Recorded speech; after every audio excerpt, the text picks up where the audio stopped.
So I watched Ben Shapiro's video on the horror in Charlottesville, and in my view, I kind of looked at it from the fact that they came across as nationalist socialists. I didn't really look too much into what their, overall views were, and it seems to be that it's a movement that's strongly in favour of white supremacy in terms of this nationalism. We are a broad dissident movement that includes many different websites, organizations, and viewpoints.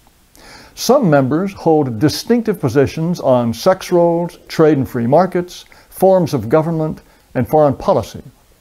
But they all agree on one thing: equality is a dangerous myth. The alt-right is united in rejecting the current dogma that all races are equal. I had been on British politics groups on Facebook, and I had been through a number of debates. I ended up facing bans, etc. That's Facebook for you, unfortunately. A number of these people that I got into an argument with, who claimed to be in favour of Brexit, their main arguments was somehow their white heritage is going to get wiped out, etc. And that was never really my argument. My argument on the control of immigration was more to do with an economic argument. Things like the NHS, which I don't support, could never sustain it. I do understand to a varying degree that there are certain people who pose a threat, and therefore it was a logical argument then to control immigration, but that didn't mean to say that every Muslim is the same. But this is the thing, these people that I got into debates with and arguments, they are strongly in favour of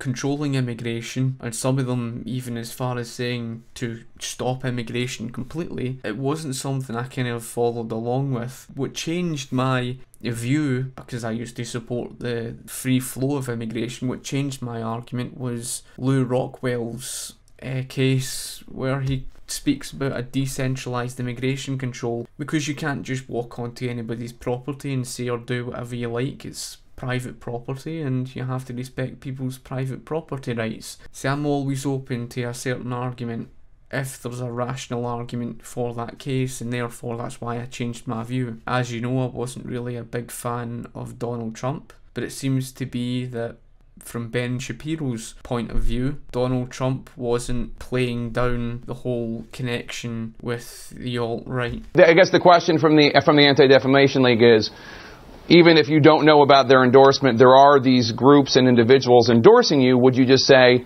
unequivocally you condemn them and you don't want their support?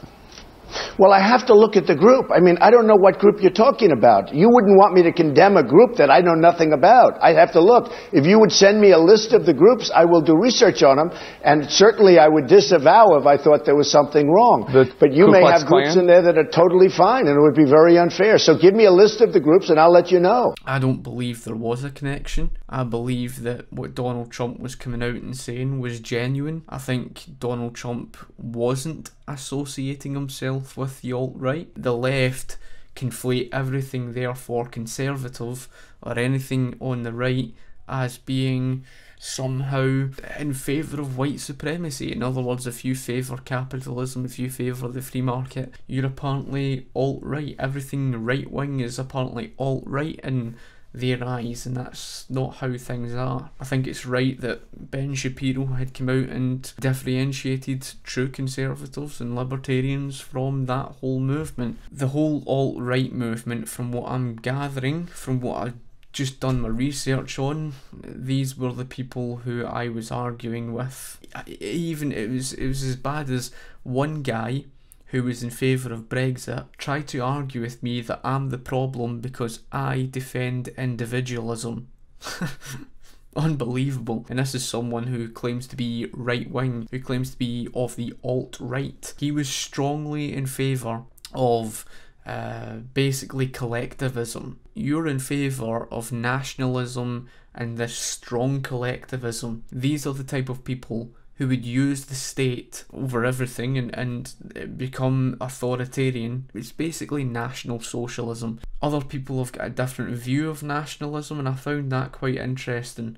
So I would be interested to hear, what is your view of nationalism. Milo is someone I admire and respect for his defence of capitalism, but it does draw questions into my mind. Does he truthfully defend capitalism? But Milo was very, very instrumental in mainstreaming the alt-right and treating the alt-right as an intellectual movement that ought to be respected and given its fair hearing. This was his shtick, right? His shtick was he was going to pander to the alt-right. He later came out and said, I separate off from the alt-right, they're not me, I have problems with the alt-right, but that didn't stop him from going on national television and talking up the alt-right and saying he just wanted to give them a fair hearing. Here he is on CNBC last year doing exactly this.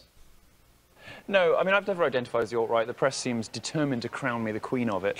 All I've done is give them a fair hearing in the press. I think that white identity and white nationalism is a little misleading. I think it's more accurate to say that the alt-right cares about Western supremacy rather than white supremacy. It cares about Western values. It cares about liberal, capitalist, Western democracy, democratic values, freedom, equality, that kind of thing. And it sees, you know, various threats to those on various fronts. The left have conflated all of that, the whole Donald Trump movement, and I don't think that's the case. I don't think he's anything to do with white supremacy. I don't see that. I greatly admire, one of my greatest influences on what I've learned so much from is a black economist who is Thomas Sowell, and he's, you know, a really intellectual guy. He's put out so much great work to folk, and you see this whole thing on white and black is just as pathetic to say the least. So the alt-right is not something I could personally associate myself with simply because they're a movement that's against my own personal values. I'm a libertarian. My certain conservative values are nothing like what they support, and that, in my view, I was correct. They are nationalist socialist in my view. There's an importance to culture and heritage. I think this is a very different point, and this is an important one. Being against multiculturalism is a different argument from these type of people who are white supremacists. White supremacists in my eyes are, sorry to say, they're lunatics. From my conservative values, who is very patriotically proud of my own Scottish and British heritage, especially my Scottish heritage, you know, you only have to look at the history and things like that for what Scotland has achieved on and off the battlefield. I take great pride in that heritage. I would be in favour of strongly protecting my heritage and culture within Scotland. In other words, what I believe is when people come and live and work here in Britain or in Scotland, they should live their ways around our ways, not us changing our ways to suit them. I will defend their right to their free speech. I will defend their right to speak whatever they wish in that regard, but I would not support them, and I would not be in favour of them. So that is my view of what the alt-right is. I can understand why they would be a very dangerous movement.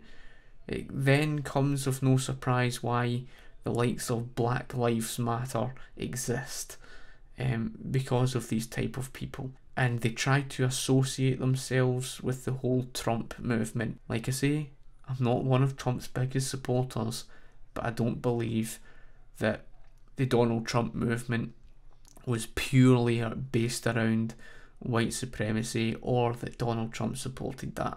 I don't believe that, because at the end of the day, I'm in favour of the free market. That was my reason for voting Brexit, and any true conservative, anybody who is truly right-wing, and this is important because the thing that I do not agree with Ben Shapiro on is his own personal view of what right-wing may be. I don't think the likes of the alt-right are anything at all to do with right-wing. My view of left and right, as I've explained before, is a scale of going towards anarchy on the extreme right, and at the other end, totalitarianism. That's my view of left and right. The alt-right are nothing right-wing at all. They're a bunch of authoritarians in my eyes, and therefore, in my eyes, in my perspective, they are left-wing. At the end of the day, they're collectivists. And that's what I try to get everything down to. Is individualism against collectivism? Because left versus right, liberal versus conservative, well, they're not really truly liberal anyway, but you know, all the arguments on those, it doesn't really matter. What really matters is individualism and collectivism, and they're in favour of collectivism. And I've said before, the word collectivism is synonymous to the word socialism, and I'm not in favour of that. I hope you've enjoyed the video. If you like the video, please give the video a thumbs up, favourite the video, share the video, and if you've got any other questions of that, feel free to fire them below and I'll be sure to get back to you. But like I say, as a libertarian, my view of them was right initially, and having watching Ben Shapiro on the alt-right, it clarifies that, and I'm not in favour of that. So what's your opinion? I'd like to hear your own, and anyway, I shall talk to you later. Thank you for watching. Cheers.